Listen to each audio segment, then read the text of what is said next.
The Internet Hotline Legal Aid Service has been dealing with online law infringements for 15 years now, and their main topics are online sexual abuse against children, abuse of intimate photographs of grown-ups, and financial fraud. Dr. Dorina Csalár, in her presentation, will present what responses and tools the Legal Aid Service provides and how it can cooperate with the authorities.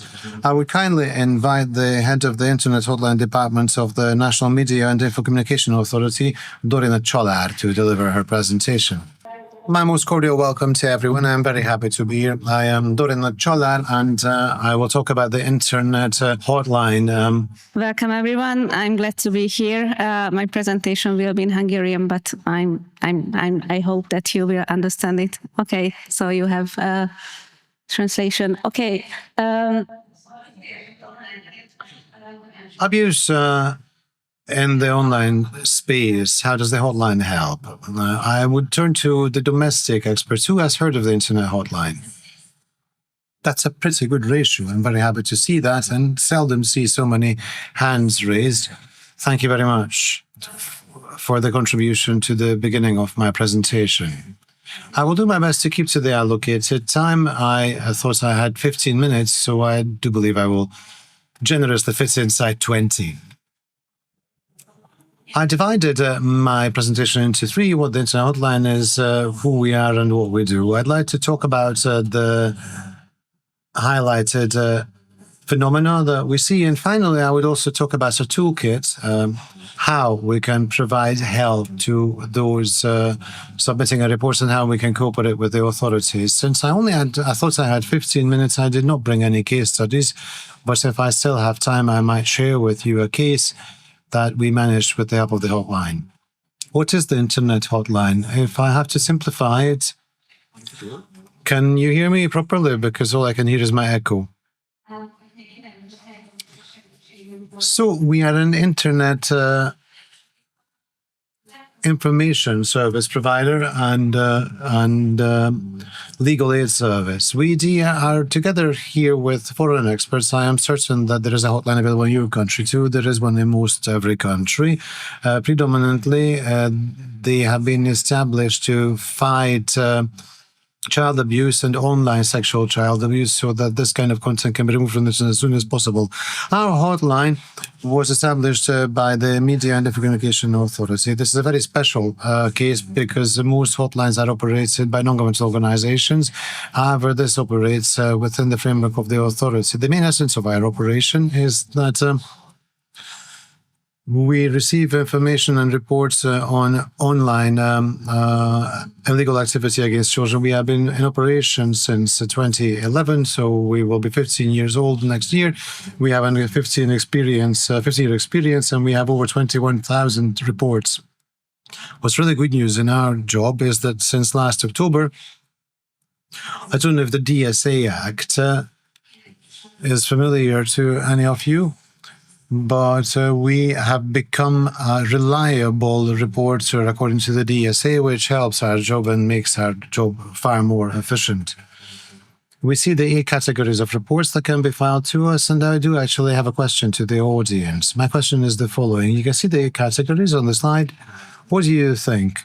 Which category has the most reports? I'll list them quickly in case you can't read them. Child pornography, or according to international terminology, material depicting children's sexual abuse online, non-consensual content sharing, online harassment, data phishing, racist content, illegal psychoactive substances, or reports instigating violent illegal crime and content detrimental to minors. So which one do you think is the most popular? I have heard data phishing, online child abuse, content detrimental to children. Actually, I heard the correct answer. Usually, we never hear it.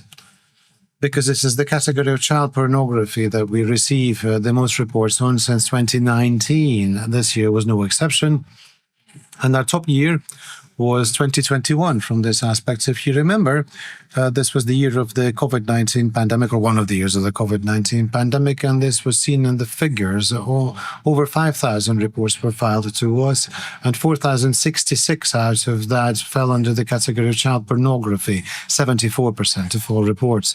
This percentage has decreased, and also the number of reports, but we still see that online child abuse against children is a daily topic, and we have daily reports on that at the Internet Hotline.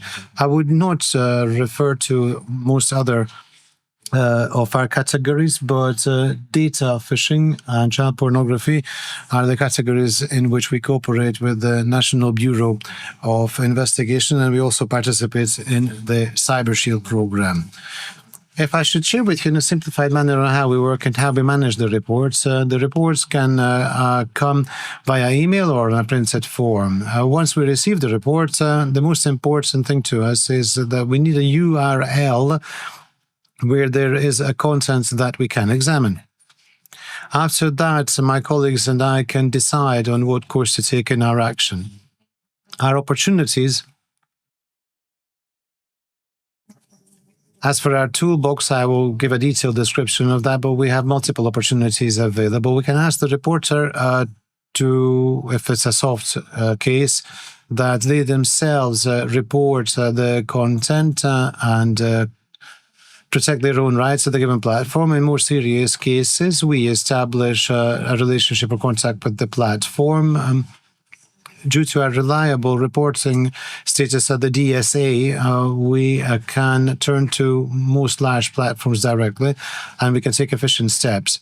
And if the suspicion of crime appears, then in the case specifically of child pornography, we turn to the National Bureau of Investigation, and in other cases to the police.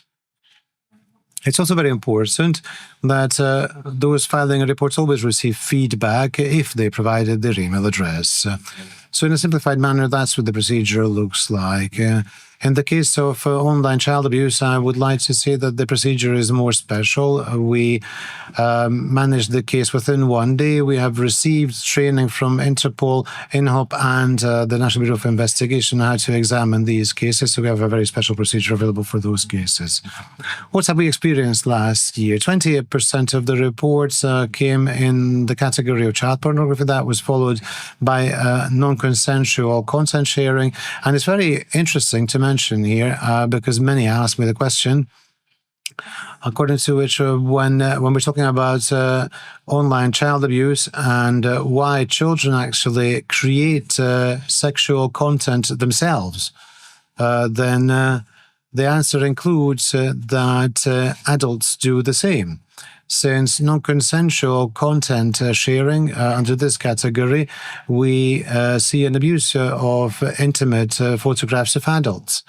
And interestingly, it is predominantly male people who report these cases, because recently it is male pictures that are abused. In 2017, when I started working at the hotline, it was practically only reports arriving from females that they abused their intimate images, abused by their former partner.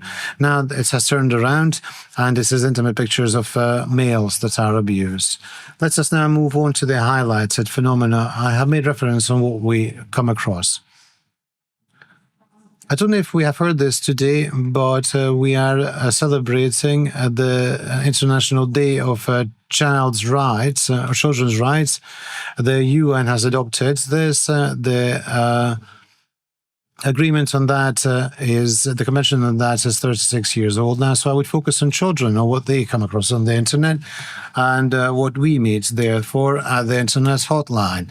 Cyberbullying. I would not say that we receive reports on that on a daily basis,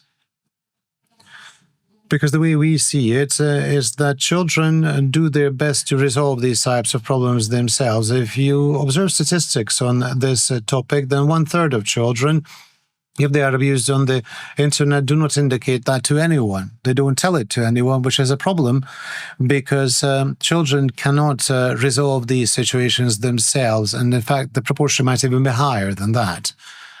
And the normal procedure should be that the child shares with their parents what's happened to them in the online space. And since they spend most of their time at school, apart from their families, then perhaps we could think that it's the teacher that they indicate these types of problems to. But the digital parenting research of the Media and Communication Authority showed that only 7% of children tell anything like that to the teachers, which is a very, very low ratio, which should be changed.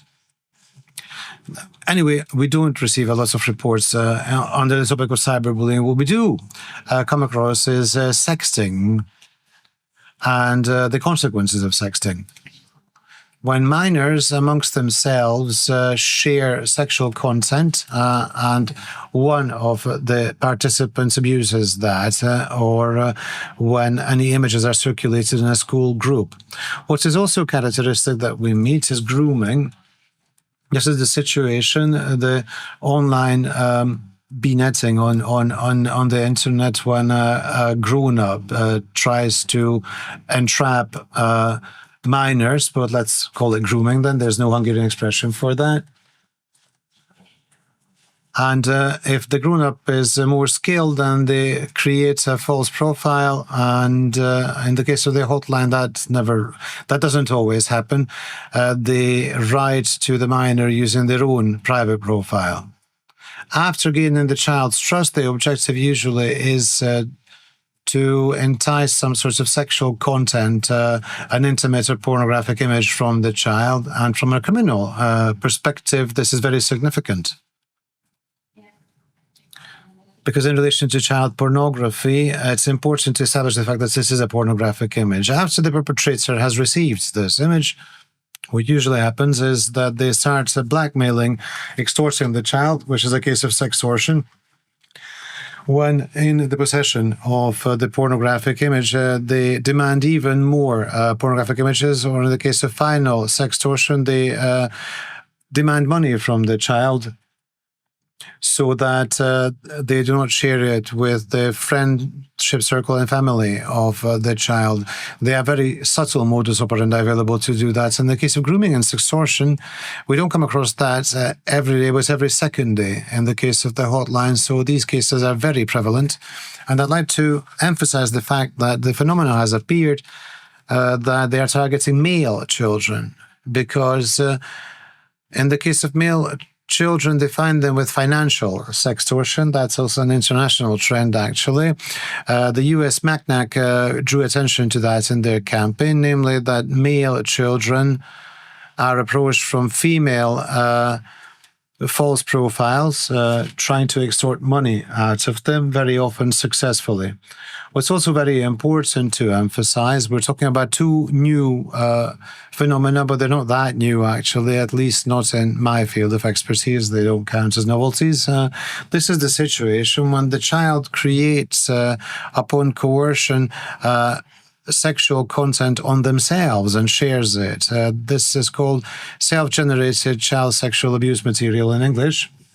It's quite hard to translate that into Hungarian, but perhaps we could say online sexual abuse depicting content created by the child themselves in Hungarian.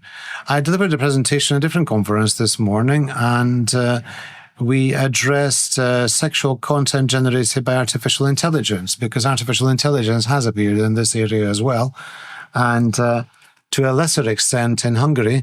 But if we observe British and US child protection agencies, then in 2023, they first detected this type of content. And since then, there's an increasing number of such content that they come across on the internet. And the British Internet Watch Foundation twice annually issues a report focusing on AI generated sexual child abuse material, and they see that the contents are increasingly violent and increasingly harsh in nature. And even in the case of normal child pornography, by which I mean not created by artificial intelligence, to the extent of 94% is female children who are the victims. And apart from images, we also have videos appearing which are very and increasingly lifelike. So it's not only images, but also videos that we have to deal with. Perhaps we have some investigators amongst us, and perhaps it does need no explanation that it will cause a real headache on what we can do with the content, where we are forced to think whether there is a real child in the image, the video, the footage or not. Do we even have to save a child, or is it a completely synthetic material?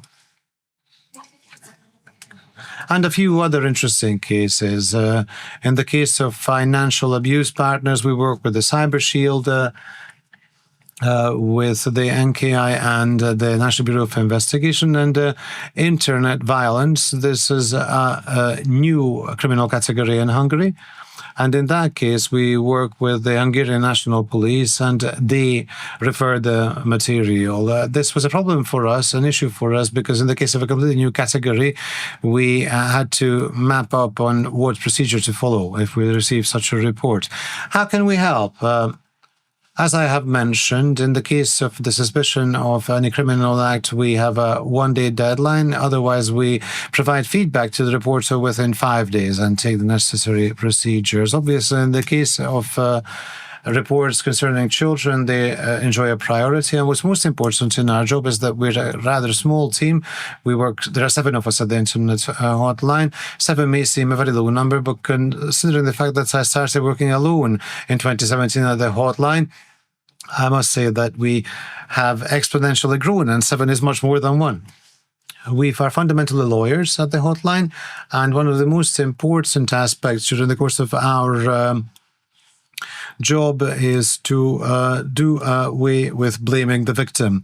We never ask the 10-year-old child, why did you send that image of yourself? We know that the perpetrators are manipulative, skilled, and it's very easy to entice the children and influence them with such behavior and gain these images. The protection of victims, the protection of children and children's rights is very important. Many of us are actually children right lawyers. So the children right aspect is a main line in our work, and what we really do pay attention to, and we have learned that in the recent times, is that there are no two same reports. We have to analyze them individually in full consideration of the sensitivity of the case and do our best to act transparently. I'd also like to emphasize that despite the fact that we work within the authority, we do not perform an authority procedure, but as a soft law tool, within the framework of the authority, we cannot employ authority uses, which we regret sometimes because there are websites that should be fined. At least we'd love to, but we can't do that. And in fact, we cannot consider the report itself as an authority issue. We are actually mediators, if you like. We mediate between the reporter and the service provider, and we do our best to take into consideration the interests of the reporter. We work together with a lot of entities. We work a lot with the National Bureau of Investigation. I am very proud of the fact that we have such a good relationship. We maintain contact on a daily basis, and if a case lands with them, then we can be certain of the fact that it will be professionally handled, that given report. Who has heard of InHope, the International Association? Not too many. The main essence of InHope is that it holds together the hotlines worldwide, 57 hotlines in 55 countries currently, and InHope is fighting to remove online child sexual abuse from the internet. They work together with Europol, Interpol, provide joint training. And since 2012, we have been members of the InHope, and they provide the basis of our skill basis and knowledge basis. The platforms that are listed here is not a complete circle, because due to our reliable reporting status, most social media platforms we can cooperate with. We have Meta, YouTube, Google, TikTok, and Discord as well. And you have to take that verbatim because our relationship is really close. Yesterday, we conducted an online meeting with TikTok. So we have the online channels available that we can turn to these platforms completely directly. I would not enter into details concerning our domestic partners, but what I do wish to emphasize is that we lay a huge emphasis on prevention. We at the hotline meet the parts of the story when the trouble had hit, when the image had been sent by the child and the parent is reporting the fact. But in order to prevent the situation from happening, my colleagues and I deliver multiple presentations to multiple target groups.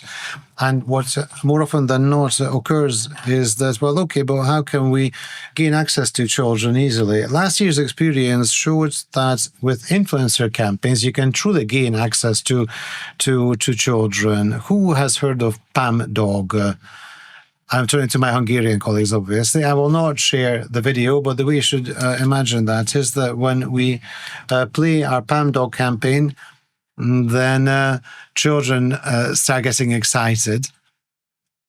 So we can say it safely that that worked. And when I asked children during a presentation who has heard of the Internet Hotline Legal Aid Service, I have received an answer that they have heard about it because Pam Dog has shared that in its video. So I do believe that we have met our targets, and we also have posters posted in schools. We have 2 email addresses where you can ask for presentations.